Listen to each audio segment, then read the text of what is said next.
SIR এ ফের চড়াসুর। আবারও মুখ্য নির্বাচন কমিশনারকে চিঠি দিলেন মুখ্যমন্ত্রী, আর এই নিয়ে 5 বার। আমাদের next destination is election commission. খেলা করতে হবে, লড়াই করতে হবে, লড়াই হবে, খেলা হবে। শনিবার মুখ্য নির্বাচন কমিশনারকে চিঠি, সোমবার ফের এসআইআর এ পদ্ধতিগত ত্রুটির অভিযোগ জানিয়ে গণেশ কুমারকে চিঠি দিলেন মুখ্যমন্ত্রী।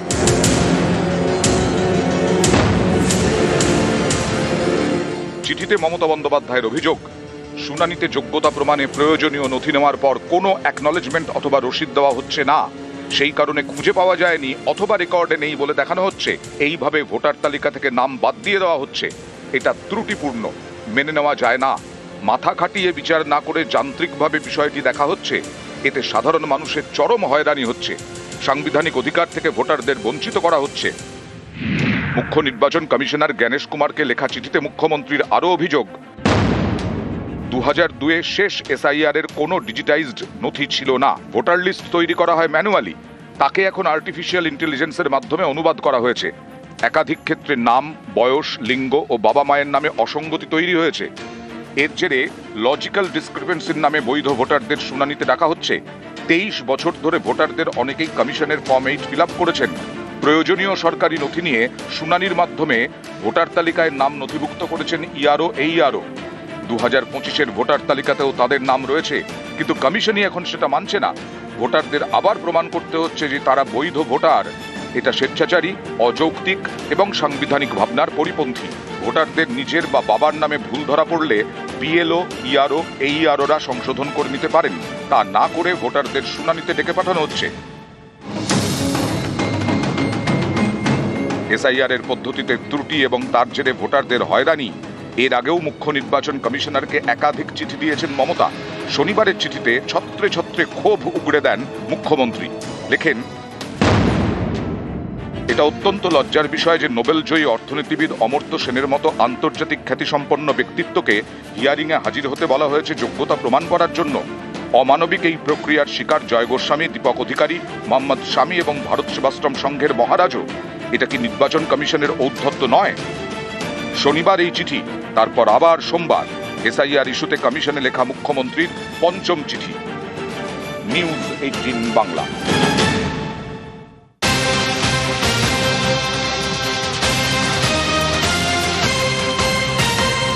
অফিস টাইমে ফের মেট্রো বিভ্রাট, সেন্ট্রাল থেকে টালিগঞ্জ মেট্রো বন্ধ। আরও একবার আপনাদের জানাই, অফিস টাইমে ফের মেট্রো বিভ্রাট, সেন্ট্রাল থেকে টালিগঞ্জ পর্যন্ত মেট্রো পরিষেবা বন্ধ। যান্ত্রিক ত্রুটির কারণে বন্ধ, এমনটাই জানা যাচ্ছে। আরো বিস্তারিত জানাবে সান্নিক রয়েছে আমাদের সঙ্গে। সান্নিক, কি জানা যাচ্ছে? মেট্রো তরফে এখন যেটা জানানো হয়েছে, নেতাজি ভবন এবং রবীন্দ্র সদন এই দুটি মেট্রো স্টেশনের মাঝখানে একটি রেক, সেই রেকটি ইলেকট্রিকের। সান্নিক, তোমার কথা স্পষ্ট নয়। অফিস টাইমে ফের মেট্রো বিভ্রাট, সেন্ট্রাল থেকে টালিগঞ্জ মেট্রো বন্ধ, যান্ত্রিক ত্রুটির কারণে বন্ধ এই পরিষেবা। আরো বিস্তারিত জানাবে, যেমনটা বলছিল সান্নিক আমাদের সঙ্গে রয়েছে। সান্নিক, দেখো, যেমনটা জানতে পারা যাচ্ছে, পাওয়ার সাপ্লাই এর সমস্যার কারণে একটি মেট্রো রেক, সেটি নেতাজি ভবন এবং রবীন্দ্র সদন এই দুই স্টেশনের মাঝখানে বর্তমানে আটকে গিয়েছে। এবং সেই কারণেই বর্তমানে একদিকে দক্ষিণেশ্বর থেকে সেন্ট্রাল পর্যন্ত এবং অন্যদিকে যেটা জানা যাচ্ছে যে মহানায়ক উত্তম কুমার থেকে শহীদ ক্ষুদিরাম পর্যন্ত এই রকম সীমিত পরিষেবা আপাতত চালু করা হয়েছে মেট্রোর তরফে। মাঝের স্ট্রেচে সপ্তাহের দ্বিতীয় কাজের দিনে আপাতত মেট্রো পরিষেবা বন্ধ রয়েছে। চেষ্টা করা হচ্ছে যত দ্রুত সম্ভব আটকে থাকা রেকটিকে সেখান থেকে সরানোর পরে তারপরেই কিন্তু সেই মেট্রো চলাচল স্বাভাবিক করা সম্ভব হবে।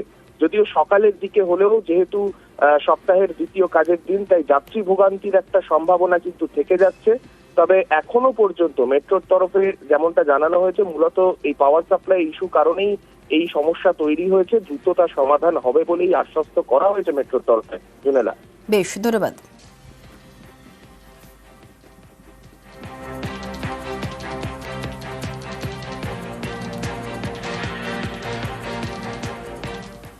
সুপ্রিম কোর্টে এসআইআর উত্তাপ, লজিক্যাল ডিসক্রিপেন্সিস কথা বলে 1,32,00,000 ভোটারের নাম বাদ দিতে চাইছে নির্বাচন কমিশন। শীর্ষ আদালতে অভিযোগ তৃণমূলের। পরের শুনানি 19শে জানুয়ারি। ভোটের বাংলা এখন এসআইআর এ গরম। এসআইআর উত্তাপের আঁচ সুপ্রিম কোর্টেও। এসআইআর নিয়ে দেশের শীর্ষ আদালতে একাধিক মামলা চলছে। তার মধ্যে একটি মামলা তৃণমূল নেতা দোলা সেন করেছেন। সম্প্রতি যে মামলায় যুক্ত হয়েছেন ডেরেক ওব্রায়েন।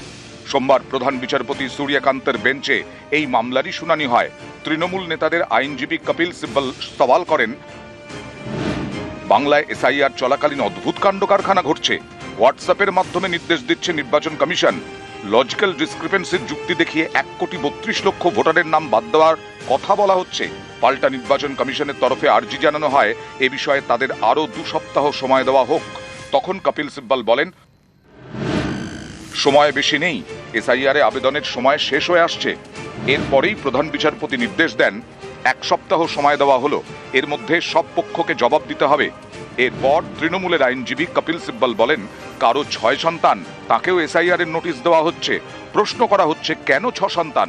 তখন প্রধান বিচারপতি বলেন, এরকম হলে আদালতের দরজা তো খোলাই আছে। 19শে জানুয়ারি আগামী সোমবার ফের এই মামলার শুনানি। নিউজ 18 বাংলা। এসআইআর শুনানি আতঙ্কে ফের মৃত্যুর অভিযোগ, আর এবার বাদুরিয়া, কালিয়াগঞ্জ এবং কোলাঘাটে। শুনানি নোটিশ পেয়ে পূর্ব বর্ধমানের কাটোয়ায় বিক্ষোভ।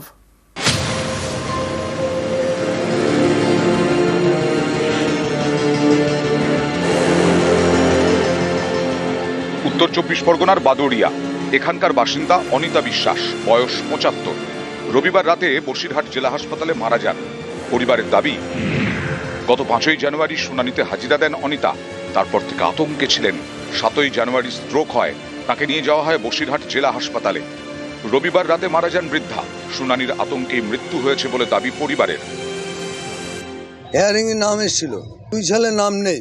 আমার নাম আছে, আমার বাড়ির বউর আছে নাম। তারপরে 5 তারিখে আপনার হেয়ারিং এ ডেকেছিল। হেয়ারিং এ গিয়েছিল, হঠাৎ হার্ট অ্যাটাকে মারা যায়। তারপর হেয়ারিং এ শুধু টেনশন করতো হেয়ারিং এ। ওই হেয়ারিং এর জন্য ওই আমার জেলের মধ্যে নিয়ে যাবে, এইসব করবে, এইসব। হ্যাঁ, এসে আশঙ্কা।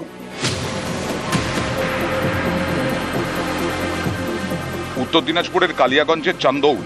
সোমবার বিকেলে হার্ট অ্যাটাকে মারা যান এখানকার বাসিন্দা লক্ষ্মীকান্ত রায়। পরিবারের দাবি, গত 8ই জানুয়ারি তাকে শুনানির নোটিশ ধরানো হয়। হাজিরা দেওয়ার কথা 19শে জানুয়ারি। এ নিয়ে আতঙ্কে ভুগছিলেন লক্ষ্মীকান্ত।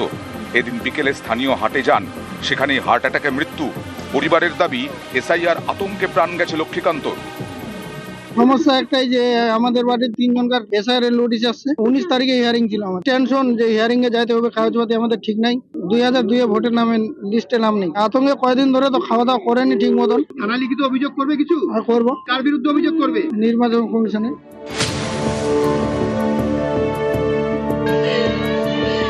পূর্ব মেদিনীপুরের কোলাঘাট। এখানকার বর্নানের বাসিন্দা মৃত্যুঞ্জয় সরকার, বয়স 73। রবিবার রাতে বুকে ব্যথা নিয়ে তাম্রলিপ্ত মেডিকেলে ভর্তি হন। সোমবার মারা যান। পরিবারের অভিযোগ, এসআইআর আতঙ্কেই মৃত্যু হয়েছে মৃত্যুঞ্জয়ের। যবে থেকে এসআইআর চালু হয়েছে তবে থেকে বাবা অসুস্থ, ভোটার লিস্টের নাম নেই। সেই টেনশনে বাবা আজকে কাল রাত্রে ভর্তি হয়েছে, আজকে মারা গেছে।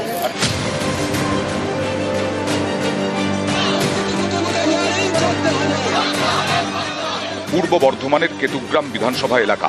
অভিযোগ, এখানকার 3টি বুথ থেকে মোট 1100 জনকে শুনানিতে ডেকেছে কমিশন। এরই প্রতিবাদে পথে নামেন স্থানীয়রা, বিক্ষোভ দেখান। তাদের দাবি, শুনানির জন্য 10 কিলোমিটার দূরে কাটোয়া 1 নম্বর ব্লকে যাওয়া সম্ভব নয়, তাই গ্রামেই শুনানি হোক।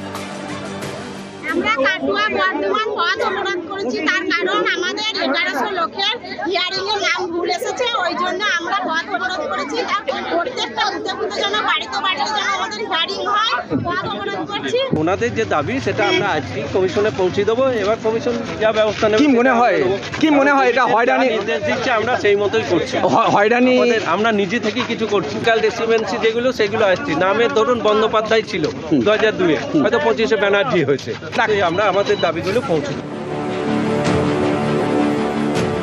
এসআইআর শুনানিতে ডাকা হয়েছে বেশ কয়েকজন ক্রীড়াবিদকে। এর মধ্যে ক্রিকেটার মোহাম্মদ শামি, ভারতীয় দলের প্রাক্তন ফুটবলার কম্পটন দত্তর নাম রয়েছে বলে দাবি। এরই প্রতিবাদে পথে নামলেন ক্রীড়াবিদরা। এদিন ভবানীপুর ক্লাবের সামনে ছিল প্রতিবাদ কর্মসূচি।